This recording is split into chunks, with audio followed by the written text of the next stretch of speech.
Hi, I'm gonna share with you how I did this style we call holiday tease. We are gonna start sectioning in the crown, and we are gonna use a rubber band with 2 bobby pins.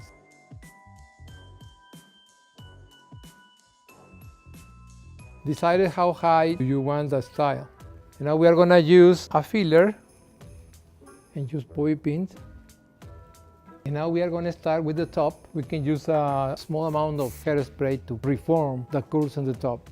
And now let's see where the names come from, the tease. We are going to take a small section, start from the back, and we are going to tease a little bit and cover.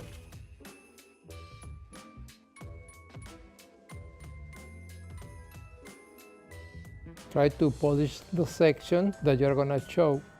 At the same time that I'm putting the hair up, I'm covering the filler. So you are creating 2 textures, smooth and curly. Make sure that you are showing both.